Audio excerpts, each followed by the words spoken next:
예수께서 신 포도주를 받으신 후에 이르시되 다 이루었도다 하시고 머리를 숙이니 영혼이 떠나가시니라. 아멘. 오늘 말씀은요, 그 십자가에 달리신 금요일에 가상 7원을 하시는데 6번째 말씀이 다 이루었다라는 것으로 이 부분에 대해서 나누도록 하겠습니다. 십자가는 신구약 전체의 클라이맥스입니다.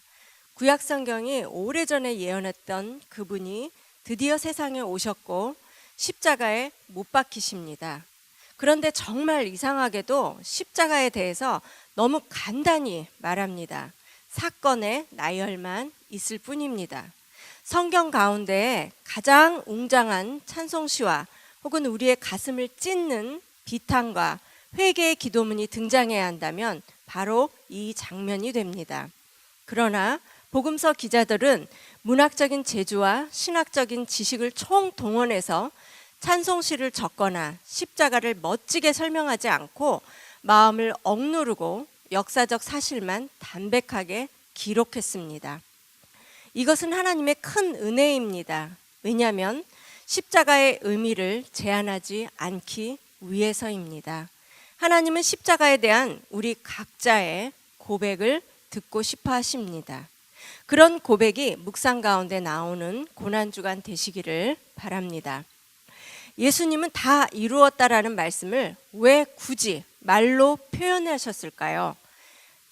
마가복음 15장 37절에 보면 예수께서 큰 소리를 지르시고 숨지시니라 이렇게 나왔는데 아마도 다 이루었다, 내 영혼을 받아주소서 이 두 말씀을 하신 것 같아요. 머리를 숙이고 영혼이 돌아가시기 직전이라면 목소리를 낸다는 것이 극히 어려운 때임을 기억해야 합니다. 더구나 사람들이 알아들을 수 있을 정도로 분명한 목소리를 낸다는 것은 엄청난 에너지가 소모되는 일이었을 것입니다. 예수님의 보혈로 덮는 기도로 시작하시기 바랍니다. 하나님이 지구와 지구인을 모두 싹 쓸어버리고 다른 별에 새로운 사람을 만들어 버리시면 쉬울 텐데, 그러나 하나님은 사람을 사랑하셔서 엄청난 희생을 감수하고 인간을 고치시기로 마음 먹으십니다. 인간을 고치고 회복시키려면 정말 피나는 노력이 필요합니다. 하나님은 그 자신의 생명을 줘서 그의 피값으로 인간을 살리기로 하셨습니다. 예수님이 바로 피나는 노력을 하셨습니다. 세 번째로 죄로 인해 받아야 할 저주와 형벌을 다 처리하셨습니다. 죄로 인해 인간은 이 땅에서도 저주를 받다가 지옥에 가야 하는 고통을 당할 운명에 처해 있었습니다. 예수님이 십자가에 달리신 6시간 동안 3시간은 어두컴컴하였다고 했는데 하나님의 진노를 모두 예수님께 쏟아부으시는 시간이었습니다. 죄의 형벌을 없애주시기 위해 속죄제물과 속건제물이 되셨던 것입니다. 우리에게 주어진 자유와 평안과 행복은 당연히 누려야 할 것이 아닙니다. 난 태어날 때부터 이랬으니까 누리는 것이 자연스럽고 당연하다고 생각하지만 누군가의 엄청난 희생의 대가를 지불하고 우리에게 주어졌다는 것을 기억하시기 바랍니다. 그렇다면 우리가 해야 할 고백은 무엇인가요? 감사하다. 난 구제불능에 전적으로 부패한 죄인이구나.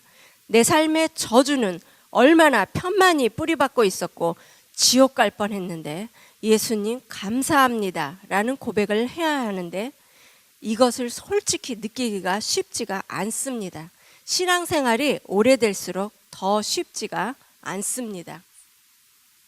제가 20년을 믿고 하나님을 믿고 20년쯤 되었을 때 교회 생활을 나름대로 참 열심히 했습니다. 20여 년간. 처음 예수님을 믿을 때는 조그만 죄를 깨닫게 하셔서 회개를 많이 했는데 신앙생활이 오래되니까 조그만 죄는 물론 좀 짖지만 내가 죄인이라는 것을 받아들이는 것이 참 힘들었어요. 모범생인데다가 효녀였거든요. 그러니까 저는 아주 착하지는 않지만 그래도 나는 그렇게 나쁜 사람은 아니라는 생각이 들었어요. 회개하라고 하면 무슨 죄를 많이 지었다고 나보고 맨날 회개하라는 거야. 회개가 참 힘들었어요. 그런데 한 사건으로 인해서 회개 가운데 하나님께서 저를 넣으셔서 10년을 회개했습니다. 사랑의 하나님이 아니라 공의의 하나님을 체험하는 시간이었어요. 제가 목표로 둔 삶은 공부 잘하고 성공해서 돈 많이 벌고 잘 사는 것, 그것이 바로 효도하는 것이었어요. 그런데 바로 이것이 세상 사람들이 추구하는 것과 전혀 다르지 않은 삶이고 우상이라는 것을 깨달았습니다. 자아를 추구하고 자아 성취를 목표로 하는 삶은 나의 신이 하나님이 아니라 나인 것을 깨닫게 하셨습니다. 내가 편안한 삶을 살려고 하는 것, 이것이 바로 우상이었던 것입니다. 마귀가 스스로 높아지다가 쫓겨난 것처럼 스스로 높아지려는 삶이 바로 죄인된 삶이었습니다. 이런 것을 추구하다 보면 성품이 변질될 수밖에 없습니다. 악해질 수밖에 없는데 남을 생각하기보다는 나를 생각하니까 그렇습니다. 이기적이고 욕심 많고 교만하고 아는 체하고 편한 것 굉장히 좋아하고 기도하기 싫어하고 게으르고 나태하고 미워하고 판단하고 용서하지 않고 혈기 부리고 나서는 것 싫어하고 튀는 것도 싫어하고 가늘고 길게 살기를 바라는 것, 이것이 바로 죄라는 것을 깨닫게 하셨습니다. 제 마음속에 선한 것이라고는 아무것도 없고 전적으로 부패한 인간이라는 것을 알았습니다. 세상적으로는 똑똑한데 영적으로는 빵점이라는 것을 깨닫게 하셨습니다. 내 삶에 있는 저주들이 마귀가 주는 죄의 유혹을 뿌리치지 못해서 걸려든 것이구나 하는 생각을 했는데 그 이후로 변화되길 원했습니다. 하나님, 제 삶에서 무엇을 원하십니까? 이런 질문을 했어요. 하나님의 사인은 이제 됐다입니다. 고난의 필요 충분 조건이었습니다. 하나님이 죄를 얼마나 미워하시는가 알아야 합니다. 죄를 지은 후에 받는 벌이 얼마나 큰가를 알고 죄에 대한 증오가 있어야 합니다. 자, 그럼요. 저는 이런 것을 자녀들에게 어떻게 알려줄 것인가?